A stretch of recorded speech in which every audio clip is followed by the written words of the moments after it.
Assalamualaikum warahmatullahi wabarakatuh. Jumpa kembali bersama saya Adi di channel Ngulik Sejarah.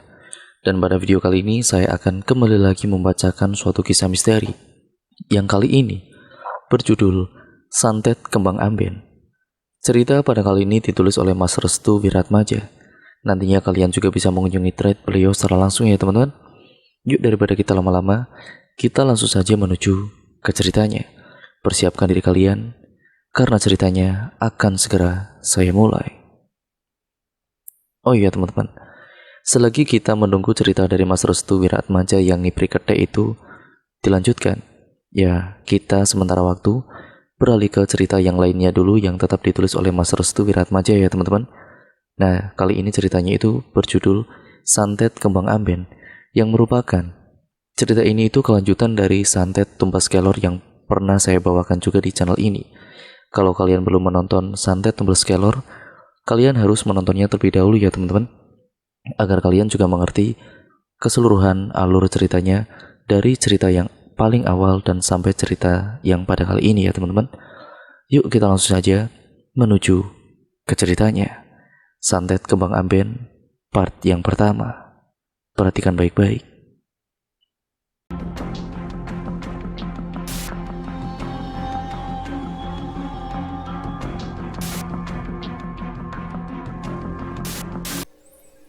Pembalasan dendam 27 tahun yang lalu. Jawa Tengah tahun 2007. Ini merupakan kisah dari Ibu Sumina, Nenek Wira, yaitu orang yang merawat Romo saat penyerangan Santet Tumbas Kelor berlangsung. Ibu Sumina sendiri memiliki 12 anak, dan di antara anak-anak Bu Sumina hanya beberapa saja yang hidup. Adapun nama anak-anak yang hidup sampai sekarang antara lain Pak Sastro, anak ke-9, Pak Johar anak ke-10, Bu Sutini anak ke-11, dan Pak Arianto anak yang ke-12. Dari total keempat anaknya tersebut, 2 anaknya merantau ke Jawa Barat, termasuk bapak dari Wira sendiri dan juga Pak Johar. Sedangkan Pak Sastro dan Ibu Sutini, keduanya menjaga Ibu Suminah yang berada di Pekalongan, Jawa Tengah. Sudah 27 tahun lamanya di saat penyerangan Santet itu berlangsung, tetapi tidak ada satupun sesuatu yang mengganggu kenyamanan dari keluarga Ibu Sumina beserta anak-anaknya. Benar apa yang dikatakan oleh Mbah Cungkir, bahwa Santet itu tidak akan menyerang keluarga Ibu Sumina, melainkan ada satu hal yang dilupakan, bahwa orang yang menyelamatkan korban Santet bisa jadi orang itulah yang akan menjadi sasaran dari kekejaman Santet itu sendiri. Cerita ini bermula di saat Nindya, sepupu Wira, berkenalan dengan seorang pria bernama Roni. Dia adalah seorang pengusaha tempe dari kota sebelah yang bernama Kotape, Jawa Tengah. Kebetulan kota mereka bersebelahan. Entah bagaimana awal mula mereka bertemu, namun dari perkenalan keduanya, akhirnya mereka berdua memutuskan untuk berpacaran. Alhasil, Nindya seringkali menghubungi Romi dan hampir menelepon di sepanjang malam. Kedua orang tua Nindya, yaitu Pak Aziz dan juga Ibu Sutini, mengira kalau Nindya ini memang sudah masanya untuk mencari pasangan. Karena kebetulan Nindya ini anak pertama, otomatis dia juga yang menjadi tumpuan harapan dari keluarga Pak Aziz dan juga Bu Sutini sendiri. Namun anehnya semenjak Nindya sering menelepon Romi, Nindya ini seringkali melawan perintah dari kedua orang tuanya. Nindya juga seringkali telat berangkat bekerja. Bahkan yang lebih parahnya lagi, ia kadang sangat berharap jika Romi ini segera menikahinya dan bisa keluar dari rumah dengan tenang tanpa tuntutan dan juga tanggung jawab dari keluarganya. Karena kebetulan Nindya ini adalah anak pertama, jadi dia yang menjadi tulang punggung keluarga untuk saat itu. Tapi sebenarnya Pak Aziz dan juga Ibu Sutini ini bukan termasuk dari keluarga yang berekonomi menengah ke bawah. Ya bisa dibilang mereka berdua juga memiliki penghasilan yang didapatkan dari sawah, ternak dan juga usaha kecil-kecilan. Namun untuk saat itu, Pak Aziz dan juga Ibu Sutini masih sedikit berharap kepada Nindya. Hal itu dikarenakan Hasil panen dan ternak kadang belum cukup untuk menutupi kebutuhannya secara primer. Suatu hari Pak Aziz kedatangan adiknya yang berasal dari desa sebelah.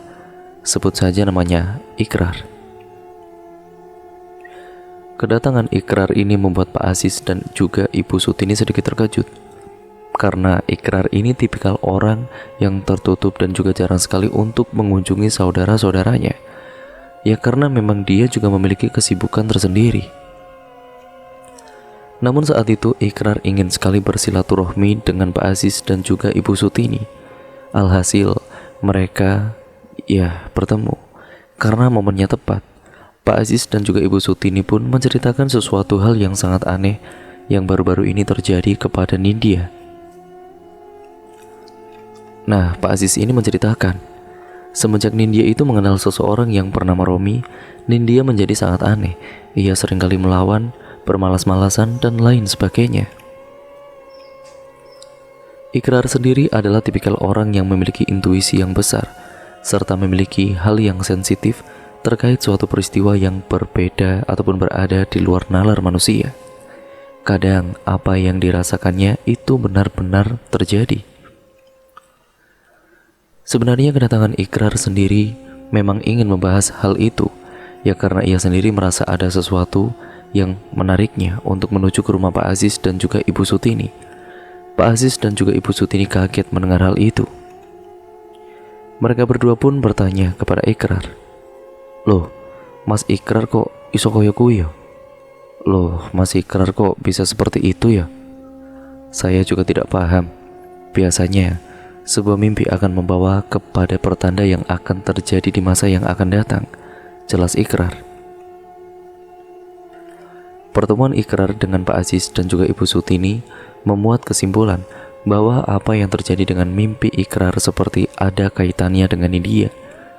Malam harinya Pak Aziz dan juga Ibu Sutini selalu mengecek luaran rumah. Tidak seperti biasanya, kali ini Nindya pulang agak larut malam. Padahal Nindya sendiri tidak ada jadwal lembur di tempat kerjanya. Kekhawatiran ini membuat Pak Aziz dan juga Ibu Sutini menunggu kedatangan Nindya di ruang tamu. Namun setengah jam kemudian Nindya pulang lagi ke rumah. Dia pulang sendirian tanpa ada satupun orang yang mengantarnya ke rumah. Nah, saat Nindya membuka pintu, ia pun terkejut melihat kedua orang tuanya sedang menunggu di ruang tamu. Dan dengan perasaan canggung, Nindya pun ini bertanya, "Loh, kok ibu sama bapak belum tidur sih?" Pak Aziz langsung mendekati Nindya dan mencengkeram kedua bahu Nindya secara paksa pada kali itu, dan kemudian seraya bertanya, "Dari mana saja kamu? Kok pulangnya sampai larut malam begini?" Nindya tidak menjawab apapun. Ia kemudian melepaskan cengkeraman tangan bapaknya. "Nindya, kalau ditanya jawab dulu." "Aku habis jalan bareng Romi. Aku itu udah gede, Pak. Bukan anak kecil lagi. Jadi bapak jangan tanya-tanya aku lagi habis dari mana," jelas Nindya. Mendengar hal itu, Pak Aziz dan juga Ibu Sutini hanya mengelus dada. Tidak disangka, kini putrinya menjadi sosok yang suka membantah perkataan orang tuanya. Ibu Sutini segera menenangkan suaminya yang sudah emosi dengan kelakuan Nindya. Sudah Pak, jangan dikerasin. Nanti dia makin keras." "Bu, ibu itu sadar gak? Semenjak Nindya kenal dengan laki-laki yang bernama Romi, tingkahnya makin kurang ajar." "Namanya juga anak muda, Pak. Pasti ada masanya seperti itu. Tapi ibu juga ngerasain perbedaan yang aneh." "Perbedaan aneh?" "Dari tadi ibu mencium bau anyir, Pak. Semacam bau bangkai yang tertempel di tubuh Nindya." Pak Aziz juga baru sadar akan perkataan istrinya ini. Dia memang menyadari bau aneh tersebut, namun Pak Aziz kira itu adalah bau dari kotoran kambing yang ada di samping rumahnya. Keesokan harinya Nindya bangun lebih awal. Dia seperti terburu-buru ingin segera berangkat bekerja. Bu Sutini pun yang mengetahui itu langsung menghadang Nindya. "Nak, ini kan masih pagi, Nak. Memangnya kamu berangkat sepagi ini?" Bu, aku ada janji sama teman." "Siapa, Nak?" Teman kerja, Bu. Nindya pun langsung menyalami tangan ibunya dan kemudian segera pergi dengan langkah kaki yang tidak biasa. Siang harinya Ikrar mendatangi rumah Pak Aziz dan juga Ibu Sutini lagi. Kali ini ia mendapat sebuah gambaran aneh mengenai Widya. Adapun gambaran aneh yang didapatkan oleh Ikrar adalah sebagai berikut. Seluruh aliran air akan berbau anyir. Hujan akan turun dengan kilatan petir yang membuat tubuh bergetar ketakutan. Gending Jawa akan dilantunkan, namun hanya sekumpulan orang dengan rupa aneh saja yang akan berpesta, dan bunga tidur seseorang atau mimpi sulit dihilangkan karena tertancap di kasur. Mengetahui gambaran yang telah dipaparkan Ikrar tersebut, Pak Aziz dan juga Bu Sutini pun menanyakan arti dan maksud dari gambaran tersebut. Sayangnya dia tidak mampu untuk menafsirkan sebuah mimpi yang tiba-tiba saja tergambarkan datang dengan maksud dan tujuan yang belum jelas. Ikrar hanya menjelaskan bahwa Nindya seperti dalam keadaan kepati atau terikat terhadap sesuatu. Ia juga melihat gambaran yang sangat serius terhadap masa depan Nindya sendiri, yaitu suara gending. Suara gending sendiri dalam filosofi adat Jawa biasa digunakan sebagai pernikahan. Ya, karena itu Ikrar menilai jika di saat Nindya menikah dengan orang yang dimaksud, yaitu Romi, maka akan ada sekumpulan orang aneh yang ikut berpesta dalam pernikahan tersebut. Pak Aziz dan juga Ibu Sutini pun makin khawatir. Keduanya benar-benar takut jika gambaran tersebut benar-benar akan terjadi di saat Nindya menikah dengan pria pilihannya. Untuk saat itu, Ikrar tidak punya solusi. Ikrar mengungkapkan bahwa yang harus dilakukan oleh Pak Aziz dan juga Ibu Sutini adalah dengan cara mempertemukan Ikrar dengan Romi beserta keluarganya. Dengan cara itu maka Ikrar bisa memutuskan langkah yang harus diambil oleh Pak Aziz sebagai kepala keluarga. Akan tetapi, yang menjadi hal tersulitnya adalah Nindya sendiri belum bisa terbuka dengan apa yang disembunyikannya dari Pak Aziz dan juga Ibu Sutini. Mendengar hal itu, Ikrar hanya bisa terdiam. Tiba-tiba Ibu Sutini ini angkat bicara mengenai bau anyir. Bau anyir apa yang dimaksud? Batang, bangkai, jawab Ikrar. Ibu Sutini pun langsung tercengang mendengar jawaban dari Ikrar. Ia seperti menyadari bahwa satu dari 3 tanda tersebut benar-benar telah terjadi. Ada apa, Bu? Tanya Pak Aziz. Tubuh Nindya juga berbau anyir.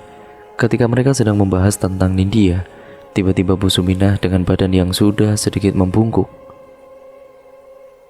Nindya karo sopo kuwi? Nindya sama siapa itu? Loh, Bu, kok Ibu ada di sini? Ibu mau makan? Tanya Ibu Sutini. Kebetulan Ibu Suminah tinggal sendiri di rumahnya. Semenjak anak-anaknya memiliki rumah dan 2 dari anaknya ada yang merantau ke Cirebon, Ibu Suminah biasa meminta makan kepada anak ke-11-nya, yaitu Ibu Sutini. Ora, aku mau ndelok Nindya dibonceng karo wong lanang. Sopo kuwi? Lanange po? Tidak, aku tadi lihat Nindya dibonceng sama laki-laki. Siapa itu? Pacarnya kah? Ucap Ibu Suminah. Ibu Sutini pun langsung memapa ibunya untuk duduk bersama di sofa, sekaligus membahas tentang Nindya yang baru-baru ini bersikap sangat aneh. Wong lanang, sopo kuwi, Bu? Laki-laki, siapa itu, Bu? Tanya Pak Aziz. Aku ndak paham, Pak. Tadi itu Nindya tumben banget berangkat pagi-pagi sekali. Terus dia buru-buru juga berangkatnya. Jelas Ibu Sutini. Mereka semua terdiam sesaat. Ibu Suminah kemudian membuka pembicaraan kembali. Loh, Krar, tumben mrene, ono opo? Loh, Krar, tumben kesini kamu, ada apa? Niki Mbah, aku dapat gambaran terhadap Nindya. Dia baru-baru ini ada yang aneh dari tingkahnya. Terus, semenjak mengenal laki-laki lain, dia menjadi melawan. Jelas Ikrar.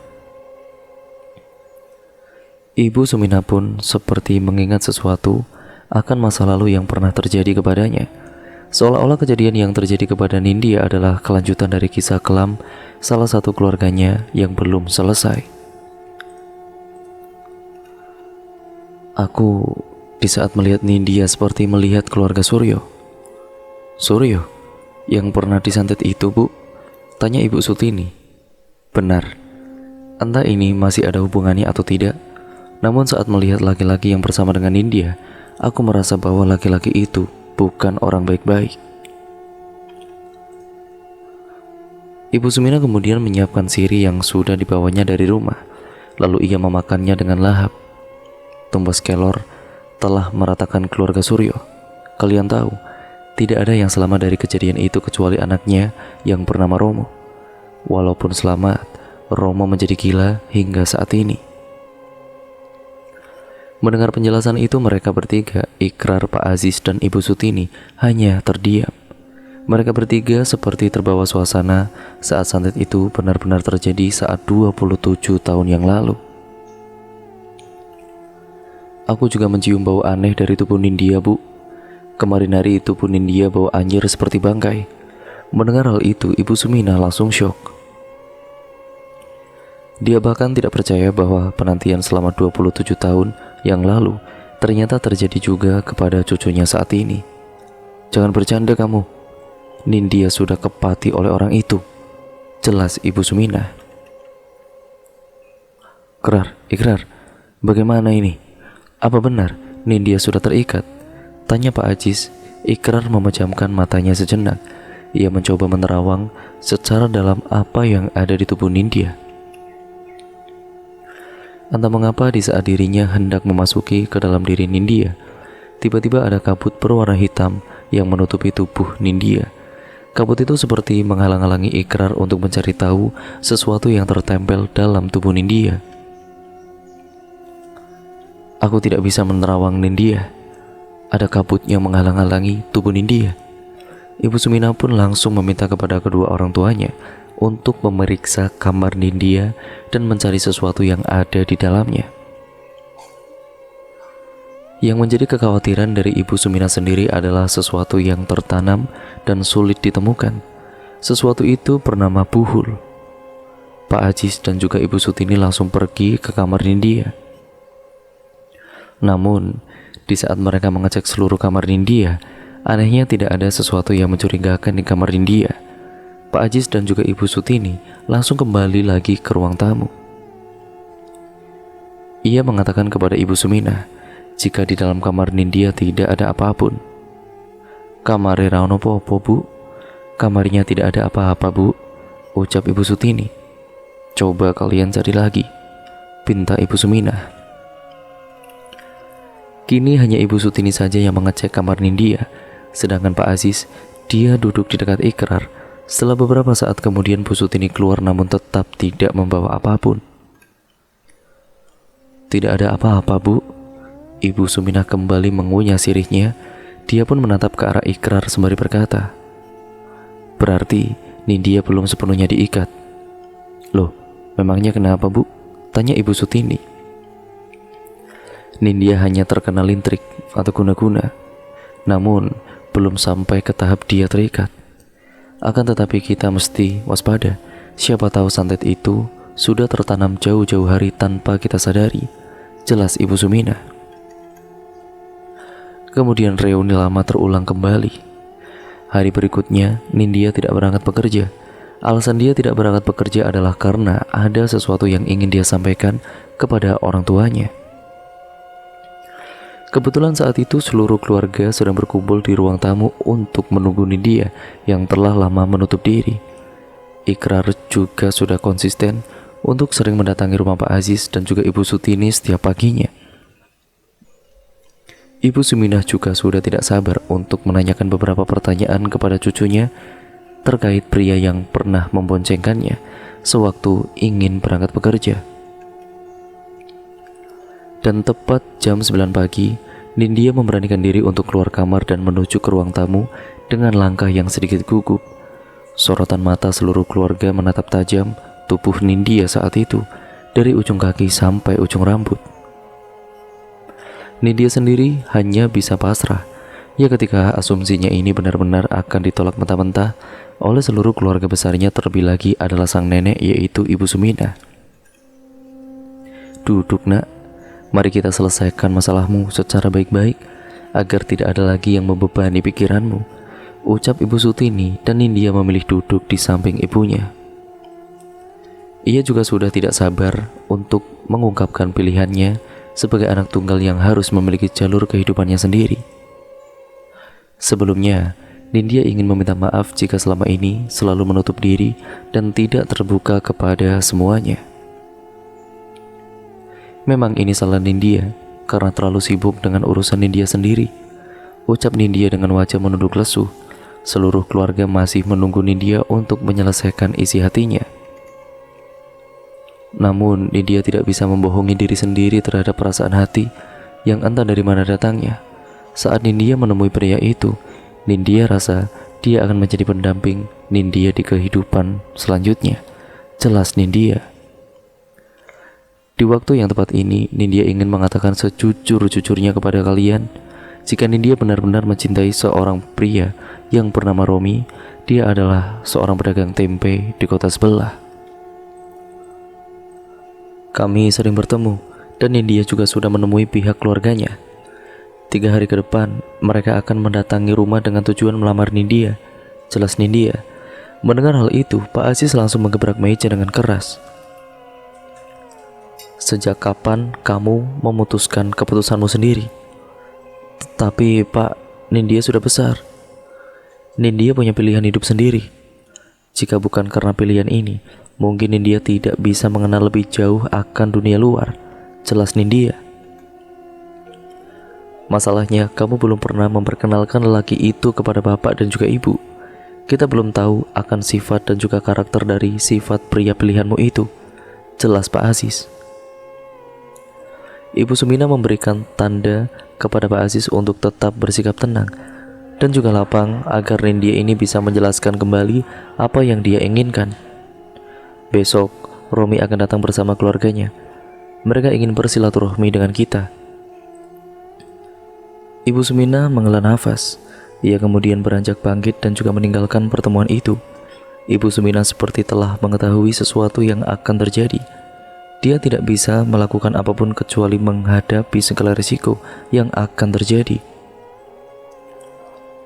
Begitu juga dengan Ikrar. Dia tidak memiliki hak untuk melarang lamaran itu terjadi. Namun yang ditakutkan oleh Ikrar sendiri adalah terkait mimpinya.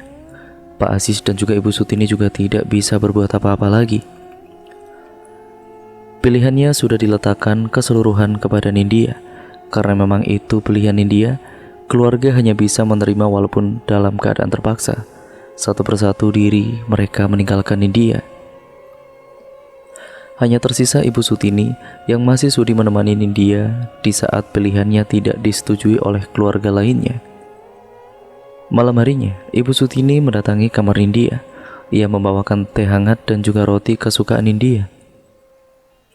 Kebetulan, saat itu Nindya sedang sendirian sambil memeluk bantal guling kesayangannya.